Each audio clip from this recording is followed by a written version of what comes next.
Here's a look at a Collin's 30L-1 linear amplifier that I've taken apart. I bought this a few months ago, maybe a month ago, from a guy on eBay who had it listed. And I actually drove out to his place and picked it up. He was in Paris, Texas, 100 miles from Dallas. I figured this thing would not get damaged if I went and picked it up, which probably helped. Anyway, when I bought this thing, this connector was bent way up. So I was able to, that's why I took this thing apart. I wanted to repair this connector. So I simply got some pliers on here and bent the aluminum back and was able to get this piece all realigned. So that end connector now, besides a few scratches, looks like it's gonna be doing better. And these little coils here, looks like that one got roughed up by somebody. Yeah, this guy, I don't know. He said he replaced the capacitors in here, which he did. He said he put in new Mallards or Spragues, and sure enough, there's a bunch of new caps in here, so that's good. He left some wires here bare, which I'm not so sure I like that, but he said a couple of these tubes were weak, two were new, two were weak, there were two pentas in here. I don't know what he did, but I found this connection here and the tube was loose, so I tightened that up.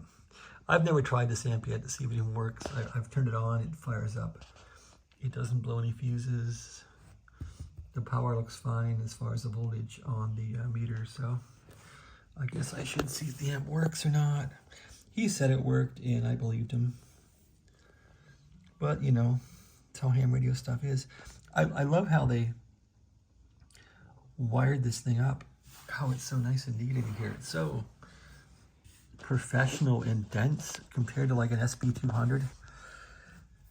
Or an SB200, SB201, they're all kind of helter-skelter, but this thing is really done nicely in here. So, bunch of diodes there, all heat-sinked, which is kind of cool, not just sitting on a circuit board.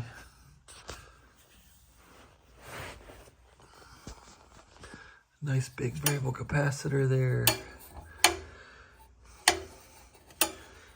Runs nicely. Band switch knob here. Big band switch back here, turning for the, I guess those are pre-selectors or whatever they are. Matching the impedance of the radio to the tubes with these coils on the bands. Two fuses. Anyway, yeah, here's a look at the back of the amplifier here. And the cover. Jacks back here. All right, so how's it come apart? Well, this little cover just goes back on like this. You can scoop this cover back on pretty easily like that. Just line it up with the holes and it'll just plop on there like that. Power supply cover goes on the same way. Just plop it on like that. Pretty much. There, it has a little notchy thing there. So the case comes off. To get the case off, I think you gotta get out these screws here. I think there were some screws here.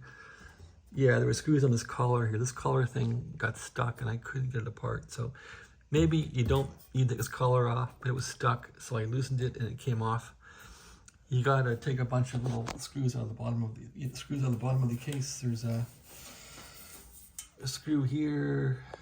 There are feet that go on here, and those gotta come off, and the thing should drop out of the case. There's all the feet and the screws I took out to get this thing going. Plus, I took off this back panel here to get access to this, so I could unbend it.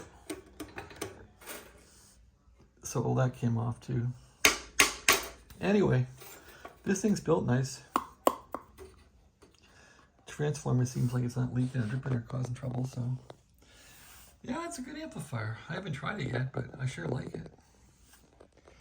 Here's the front of it. If I can get a picture of the front of it here. That's it. It sure is a cool looking timeless beastie, isn't it?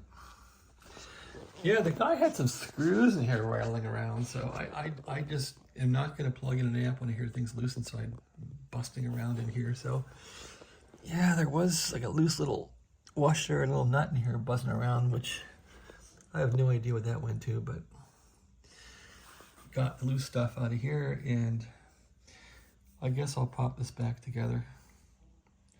All right, anyway, that's my little tour, fast little tour of the Collins amplifier here, the innards of it, the 30L-1 with 4 572B tubes. Thanks for watching. Have a great day.